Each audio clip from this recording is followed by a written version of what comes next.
buenas. Un saludo muy especial pues, para la doctora Quiroz, como tutora de nuestra materia de fisiología respiratoria. El tema a tratar en fisiología respiratoria corresponde al tema número 2, el cual tiene el siguiente contenido. Tenemos presión alveolar, hay que entender conceptos y definiciones. Tenemos presión pleural, tenemos presión transpulmonar y también en esta pequeña charla vamos a encontrar unos gráficos de los cálculos de cómo se comporta la presión transpulmonar en los diferentes ciclos ventilatorios. La presión alveolar es el primer concepto a tratar, también conocida como presión intrapulmonar. Es la presión en el interior de los alveolos pulmonares cuando la glotis está abierta y no fluye aire al interior ni al exterior de los pulmones. Esto tiene unas características especiales.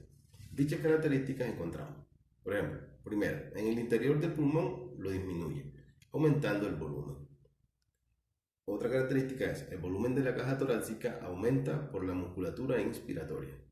El volumen de la caja torácica disminuye por la musculatura expiratoria y la expiración siempre es activa.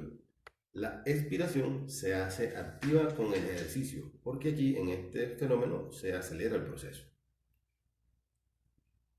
Ahora bien, la presión alveolar, particularmente en la inspiración, la presión alveolar disminuye a menos 1 centímetro de agua.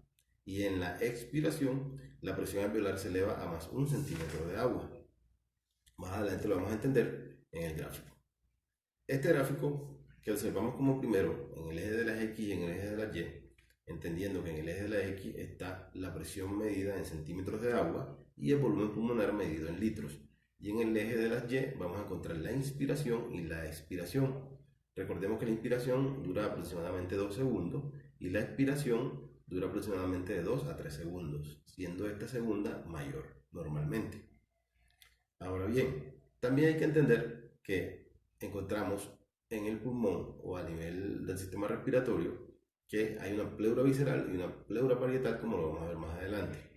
Entonces, lo que les decía, la presión alveolar en el plano, si vemos que tiene en la inspiración una disminución a menos 1 centímetro de agua, en la curva pues va a disminuir, va a bajar o va a descender.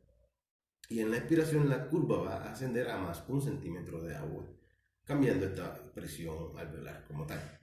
Ahora bien, el volumen pulmonar también es proporcional a estas circunstancias. Es decir, en la inspiración el volumen pulmonar se incrementa de 0 litros hasta 0.5 litros. Y en la expiración va a disminuir progresivamente de 0.5 litros hasta 0. Entendido esto, debemos saber que en la presión es la presión que se mide, cuando hablamos del segundo concepto, presión pleural, es la presión que se mide entre las dos hojas de la pleura, debido a las propiedades elásticas del pulmón y tórax, que traccionan en sentidos opuestos, el pulmón hacia adentro y el tórax hacia afuera, y se genera una presión intrapleural negativa. Lo que decía anteriormente, hay una pleura visceral y una pleura parietal, siendo la visceral adherida al pulmón, logrando esta la distensibilidad del mismo y no el colapso en condiciones de que no existiera la pleura. Ahora bien, la pleura parietal va adherida o ejerce fuerza hacia afuera, hacia el tórax. Y esto es lo que nos lleva a esta presión intrapleural negativa, ya mencionada. La presión pleural dentro del alveolo siempre es negativa durante el transcurso de la expiración. Y la presión dentro del alveolo es positiva durante la expiración. La presión al final de la expiración, el pulmón y la pared torácica están expandidas con igual fuerza, pero en sentido contrario. En ese momento de equilibrio, la presión pleural está a 5 centímetros de agua por debajo de la atmósfera, recordando que la atmósfera la encontramos a ¿cuánto? A 760 centímetros de agua. Perdón, litros.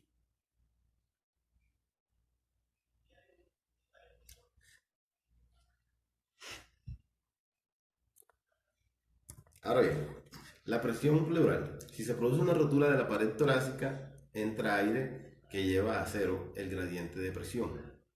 El pulmón se colapsa y la caja torácica se expande, ocasionando neumotórax. Traigo esta colación porque es una patología muy frecuente que vamos a encontrar en nuestro actuar médico, ¿no? Como lo vemos en el gráfico, la presión pleural en condiciones normales, como decíamos, si el pulmón está en inspiración o el sistema respiratorio está en inspiración en ese ciclo o en esa fase, vamos a encontrar que disminuye o se vuelve menos negativa o más negativa, perdón, porque bajaría a menos 7.5. En la expiración, esta presión va a progresar siendo menos negativa, llegando nuevamente a 0. A menos 5. Es lo entendido. Los volúmenes pulmonares en la inspiración se incrementan a 0.5, como hemos dicho, y en la expiración disminuyen hasta 0, de 0.5 a 0. Entendido esto, seguimos con el siguiente tema, que es la presión transpulmonar. Corresponde a la diferencia entre la presión alveolar menos la presión pleural. En eso se basa la fórmula que observamos en esta lámina. Es una de las presiones transmurales que se puede medir en el aparato respiratorio y es el determinante de la ventilación, o sea que es bastante importante. La presión transpulmonar no explica si las fuerzas a expandir en el pulmón generan presión negativa, no se explica.